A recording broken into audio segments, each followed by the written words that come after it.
Are you ready to start your school-wide news club? But how should you get started? In this episode, I'm going to be sharing with you the 3 top tips for starting your school-wide news club without ever having your students go live on camera. Welcome to the Elementary STEM Coach Podcast, a show that'll help you with lesson ideas, systems, and actionable tips to apply to your classroom. I am your host, Naomi Meredith, a former classroom teacher turned current STEM teacher and coach. With over a decade of experience teaching and a master's degree in STEM leadership, I am here to coach you throughout the year to help you gain back more time to create innovative experiences for your students. Grab your earbuds and let's get started. I am so excited about sharing all the behind the scenes secrets when it comes to hosting your school-wide video news club. This is a club I am extremely passionate about and a system and process that I have put together and carefully have kept track so I could share it all with you so you can have the same success and same positive experience for your students and school-wide community. I'm going to be sharing with you some awesome tips in this episode, but if you want more, jump in on this live workshop that I am going to be hosting for you, naomimeredith.com/news workshop. And inside in this 2-hour live workshop, I will be sharing all of the tips and tricks when it comes to starting your news club, all the way through recording, editing, the tools that you need, and all the way to the end when you're ready to hit publish every single day. If you are listening to this podcast in real time, make sure to check out that link and jump in so you can join me live and other teachers to interact with me. But if you can't make it live or you're listening to this way months later when this is posted, don't worry, the whole workshop is going to be recorded so you can access the information on your own time, but also still have the same success. The link will be in the show notes, and we are excited to have you inside of the workshop. This episode is part of a series that I am doing all about STEM after school clubs. I hadn't talked about this before in my episodes. I've kind of hinted at it here and there, but you guys kept asking, so I am here answering. In the last episode, 117, I talked about what you're missing out on by not having a video school news club. So if you haven't listened to it, make sure to check it out after you finish this one. So you're here, you're convinced, you're ready. You would like to start a school-wide news club where the kids are recording the news and you have a team that's editing and the videos are posted every day. But it sounds like a lot of work. And let me be real, it is a lot of work. It is a lot of work, but it's a lot more work if you don't have any systems in place, just like anything. I am the kind of person, just with anything that I'm really passionate about, especially when I'm in my creating mode, whether it's lessons, clubs, content for you guys. I have so many ideas swirling in my head, but I won't implement them until I figure out a system that will be implemented to do all of these things and something that can be repeated over and over and over again. So I don't really have to think about the whole process. So I have a lot of things swirling in my head, like this workshop was swirling in my head for a while, but I don't do it until I know I have a system in place that is going to work. And I will, of course, iterate things and fix them if they don't. But for the most part, when I implement something, I have some sort of system in place. My podcast manager knows who implements this. I have all the ideas and I will get them out there. I just have to figure out the system first. So same with hosting your school-wide video news club. There are lots of ways you could do this, but if you have a system in place that is repeatable, that you can do every single day, week after week, year after year, you're going to find so much more success where you don't have to think about the little things and all that creativity will flow in naturally.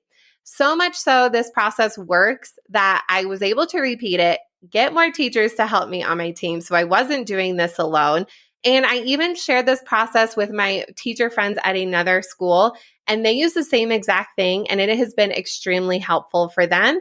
And they use the same exact process, and again, add in their own little bits of creativity.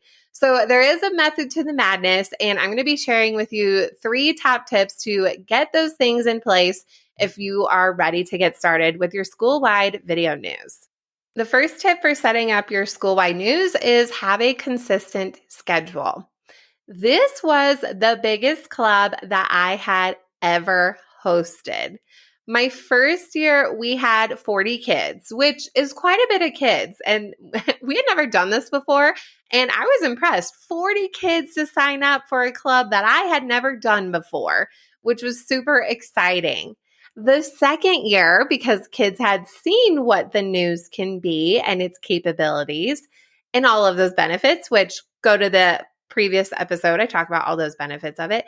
I had 80 kids sign up. 80. It doubled. So you need to figure out a consistent schedule. And I didn't cut anybody. I actually had a method where I kept everybody on my crew. So you need to create a consistent schedule so you are getting out this news on time. Also, with the format that I had this, because that's a lot of kids, I wanted a lot of kids to have opportunities. Thinking about the format, we had a recording team and we had an editing team. Kids could not be on both teams, so they really had to choose most kids actually knew if they wanted to be on camera or not, but you had a couple of kids who wanted to do both. So I'm like, you really do have to pick, or maybe you do this for half the year and then you switch to the other half of the year. So having that consistent schedule where kids were recording in time for the news to be edited and then in time for it to be posted for the following week, we really had to be consistent with our schedule. Likewise, you really need to think about when you have upcoming breaks. What are you going to do? Are you going to record ahead of time? Are you not? Are you going to have teachers help you? Are you going to be canceling days? You really want to map out the whole year of when you're hosting the club because that makes a huge difference. Each year that I hosted the news, I actually recorded on different days based on our school calendar and the days we had off because that actually did make a difference of how often I would see kids. And I needed the kids to come every week. There were times, I will say, there were random times when there was a glitch or something, and I had to record the news at home with my little dog, Frederick. And all the kids in the school by the end of the year knew that my dog's name was Frederick, and they would ask about Freddie boy. They gave him nicknames because they had seen him. Maybe I also said his nicknames on camera. But there were times where I might not have thought about it and we were scrambling. So really look at really look at your calendar to make sure you have a consistent schedule. The next tip for setting up your school-wide video news is having scripts. 90% of the time, I did not let the kids talk off script. They were not allowed to do that. I told the kids, this is different than creating videos at home and for fun. That's different. I do that too. I create fun videos, blah, blah, blah. But I would even show them my videos of my podcast. So I do record video of my podcast while I'm doing this simultaneously. But I did show them the videos. And for the most part, I do have a script. So I'm not reading word for word, but I am using a script while I am talking to you guys. But I told them that there's different videos for different purposes. Anybody can turn on a phone and take a video, sure. But our purpose of our school-wide news is to deliver information. And with that, we do have to have a script so that we get the information accurate and that we are keeping it consistent for our audience because they're depending on us for this important information. They got so good at reading the scripts. They were a lot like Will Ferrell in the in the movie Anchorman because they would just read it and then they wouldn't always know what they were saying. And it was funny because sometimes they realized after the fact that they said something and then they would start giggling or they would be surprised. They'd be like, oh my gosh, is that really happening? Because they are knowing what's going to happen ahead of all the other kids a lot of times. And so they got pretty good at reading this script. So it was really cute when they would get excited about an event happening because they were finding it out as they were reading it. Again, having a script is really important. It sounds boring, but trust me, it's not boring. Having a script is really helpful for the presenters because they knew the flow of how the script was going to go. And I had a lot of kids who actually struggled at reading who wanted to be on my news club. It was totally voluntary. Nobody was forced into this, but I had a lot of kids on there, and there were certain parts that they knew that they could be confident at reading because the script was the same all the time. Some of the content would change, but the exact format of it was exactly the same every single time.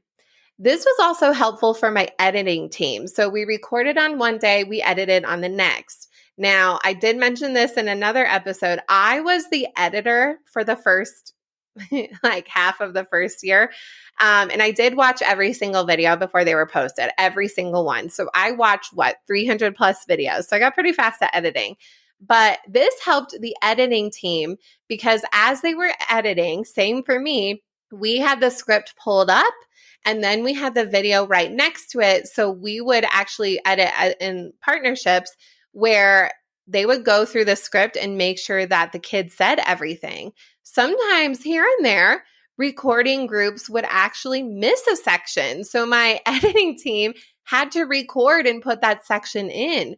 Or this was sometimes really sad. Sometimes that the other groups, the kids who were recording, their microphone wasn't on. I have had that happen with me on my podcast.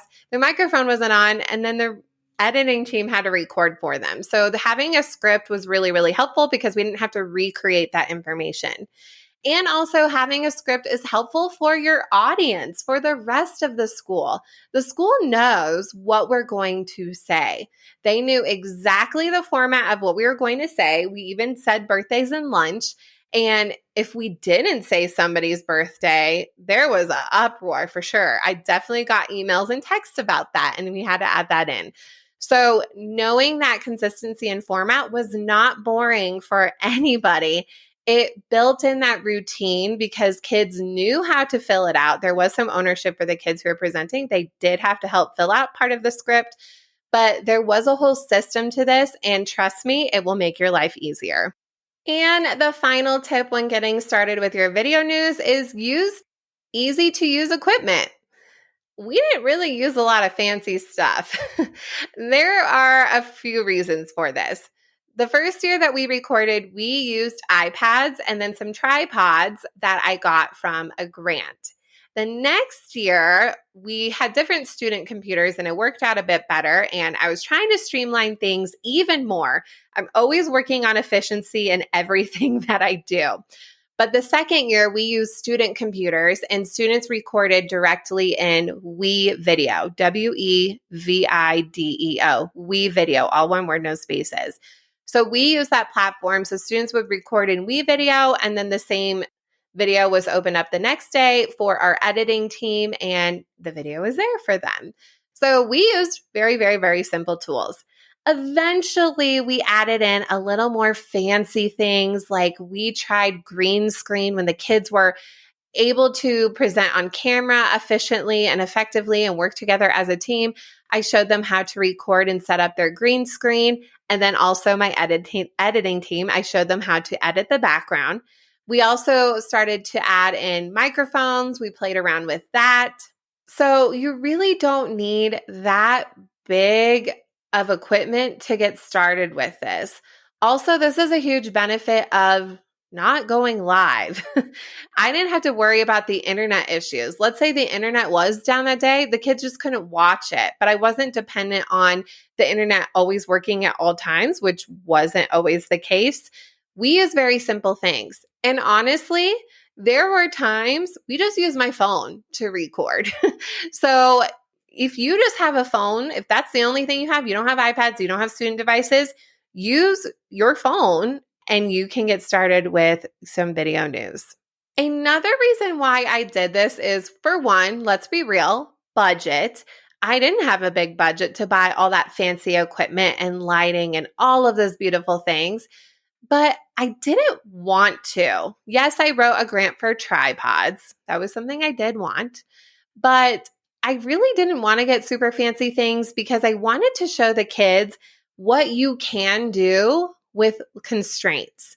The tools we were using were not fancy, but we were able to publish something that was better than just a basic home movie. So I wanted to show kids those hacks. And guess what? With this podcast, I don't use a whole lot of fancy stuff either. I have a podcast microphone that I actually won at a conference. It was definitely meant to be because it was right before my podcast actually launched. I use my phone camera as my camera for the video version. I have a desk lamp that I got at Walmart and a stand-up light that somebody gave me. So, in my computer. So I don't have a whole lot of fancy things either. I'm not in a fancy recording booth. And I wanted to show kids that you can create something with very, very simple supplies. So keep that in mind when you're getting started. As a recap, here are some 3 simple tips that you can use for getting started with your school-wide video news. First, have a consistent schedule. Next, make sure you write those scripts. And third, use easy-to-use equipment. In the next episode, I'm going to be talking with 2 of my friends who also run their school-wide news, and they use the exact system that I did after passing it along and talking with them. And so this episode was a lot of fun chatting with these friends, so make sure you don't miss out. And while you're at it, before you hang up this podcast or turn it off, make sure you check out the show notes and check out my workshop where I'm going to be sharing with you even more tips and the whole system that I used for setting up my school-wide news. You can grab that at naomimeredith.com/news workshop. Thank you so much for listening to today's episode of the Elementary STEM Coach Podcast. I would love to connect with you over on Instagram at NaomiMeredith_ or send me an email to elementarystemcoachpodcast@gmail.com. Also, make sure to check out my website, naomimeredith.com, to see all the show notes from today's episode and shop my K-5 STEM resources. Any questions you have, needs for resources, or ideas for episodes, get in touch. I'll talk to you soon.